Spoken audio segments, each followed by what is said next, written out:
అన్ని రకాల వస్త్రాలపై up to 66% of. ఇది అంటే ఫిష్ వెంకట్ గారికి ప్రభాస్ గారు హెల్ప్ చేస్తున్నారని మొత్తం స్ప్రెడ్ అవుతుంది. ఎప్పుడు వచ్చింది కాల్ మీకు? అది కాల్ వచ్చింది కానీ అది నిజమా కాదా మాకు తెలియదమ్మా.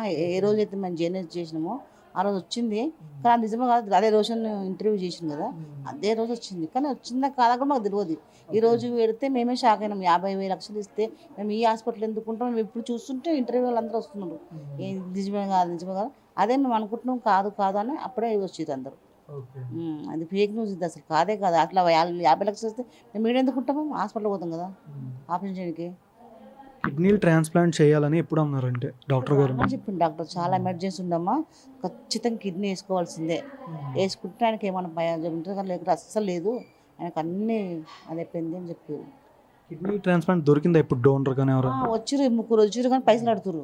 ఒక 30 లక్షల దాకా అడిగింది నాకు ఒక ఆమె 30 లక్షలు అడిగింది, ఒక ఆయన 20 లక్షలు అడిగింది. నేను అప్పటికి రోషన్ నెంబర్ తీసుకొని ఫోన్ చేయండి, కలవండి, మాట్లాడండి అని కూడా చెప్పిన.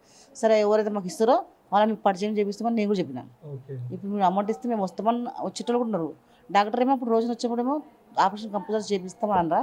ఇప్పుడు వాళ్ళు ఇస్తానటోళ్ళు లేదు మీ కొడుకులు పిల్లలు ఇవ్వాలి అని ఆయన అంటారు డాక్టర్. వీడియోలో ఫిష్ వెంకట్ గారు కూతురు కూడా, మీ అమ్మాయి గారు కూడా చెప్పారు ప్రభాస్ గారు హెల్ప్ చేశారు, ఇలా ఫోన్ కాల్ వచ్చింది అని మొత్తం ఆవిడే సోషల్ మీడియాలో చెప్పినట్టు కూడా ఉంది కదా వీడియోలో చూడడానికి. అది కాల్ వచ్చిందమ్మా నిజమే, కానీ అది నిజమా కాదా మాకు కూడా ఇప్పుడు మాకు తెలిసింది. వాట్సాప్లో చూస్తే, ఇన్స్టాగ్రామ్లో వాట్సాప్లో పెట్టిరు అన్నీ. మా కూతుర్ని ప్రభాస్ని పెట్టి ఫోటో తీసి ఎవరు తీసి తెలియదు. 50 లక్షలు మేము ఇప్పుడు చూసి షాక్ అవుతున్నాం. మేమే ప్రభాస్ వాళ్ళ అసిస్టెంట్ అని చెప్పిండు, మరి ఇప్పుడు మేము చేస్తే కలుస్తలేదు. అది ఎంతవరకు నిజమో ఎంతవరకు అవుతుందో మీరే తెలుసుకోవాలమ్మా. ఎన్ని రోజులు అయింది కాల్ వచ్చి? అంటే మీకు 5 రోజులు అవుతుంది, సోమవారం. అంటే తెలుగు ఫిల్మ్ ఇండస్ట్రీ నుంచి కానీ, ఫిల్మ్ ఛాంబర్ నుంచి, మా అసోసియేషన్ నుంచి ఎవరైనా హెల్ప్ చేయడానికి ముందుకు ఎవరైనా వస్తున్నారా? ఎవ్వరు రాలేరమ్మా, ఎవ్వరు రాలేరు. కానీ రోజున వచ్చి ఇంటర్వ్యూ తీసుకున్నారు మాకు. అందరు కొంచెం ఆయన చాలా మంది ఫ్యాన్స్ ఉన్నారు కదా, వాళ్ళు వీళ్ళు కొంచెం అమౌంట్ వేసారు, అదే మాకు నెట్టుకొస్తున్నాం ఇప్పటిదాకా. ఆయన ఇంటర్వ్యూ చేస్తే కంపల్సరీ ఖచ్చితంగా సాయం చేస్తారు, చేసిర్రు, నెట్టుకొస్తున్నాం. సినిమాటోగ్రాఫర్ నుంచి కానీ ఎవరి నుంచి కాల్స్ కానీ అలా వచ్చినాయి? కోమటిరెడ్డి సార్ గారి దగ్గర నుంచి అలాగా దగ్గర నుంచి రాలేవు, ఎవరి నుంచి రాలే. గబ్బర్ సింగ్ టీం వచ్చారు, నేను కలిసి వెళ్ళిపోయారు. అమౌంట్ గట్టి ఏమి ఒక్క ఆయన మాత్రం ఇచ్చిండమ్మ 1,00,000 రూపాయలు పొద్దున్న. పవన్ కళ్యాణ్ గారికి సమాచారం అందించారా?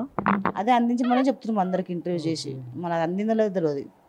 ఆయన దగ్గర పోవాలని అనుకుంటున్నాం, పోయిందో లేదో తెలియదు. అంటే ప్రజెంట్ ఇప్పటిదాకా ఉన్న సిచ్యువేషన్, ఇప్పటిదాకా అంటే కిడ్నీ ట్రాన్స్ప్లాంట్ తెచ్చుకునేదాకా ఎందుకు ఉన్నారు అంటే వాళ్ళకి చెప్పిరమ్మా, ఫస్టే చెప్పిన 4 సంవత్సరాల కింద. ఆయన వెళ్ళాడు, ఆయన కొంచెం మంచిగా ఉంటే నాకు ఏ డాక్టర్ వద్దు అంటాడు, మంచిగా నేను అంటాడు. లేకుండా ఇంతవరకు తెచ్చుకున్నాడు, కానీ ఖచ్చితంగా ఇప్పుడు చేసుకోవాల్సింది ఆయన. ఎప్పుడంటే డాక్టర్స్ ఏమైనా డేట్ ఏమైనా చెప్పారా ఈ రోజు చేస్తాం? డేట్స్ గిట్ట ఏం లేవు, ఇప్పుడైతే డేట్ గిట్ట ఏం లేవు. ఖచ్చితంగా ట్రీట్మెంట్ అంటే కిడ్నీ మార్చాలి, కిడ్నీ మార్చాలి, ఆయన మంచిగా అవుతాడు అని చెప్తారు.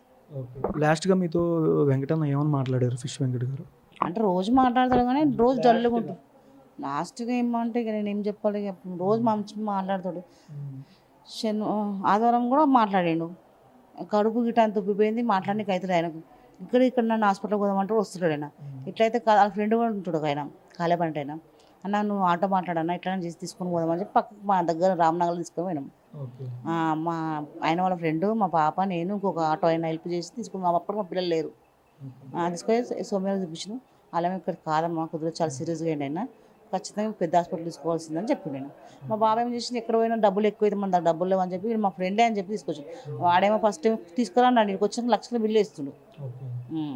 అంటే పెద్ద హీరోల నుంచి కానీ ఫోన్ కాల్స్ అలా వచ్చి మీ బాగోగులు ఎవరైనా తెలుసు కనుక్కున్నారా? లేదు, వాళ్ళు నా విన్నారు హాస్పిటల్లో. మేము 6 రోజుల నుంచి అందరం విన్నారు, మా పిల్లలు, నేను అందరం విన్నాను. అసలు ఇంటికే పోతలేము మేము అసలు. మేము ఎట్లాంటి కాల్స్ రాలేవు అమ్మ.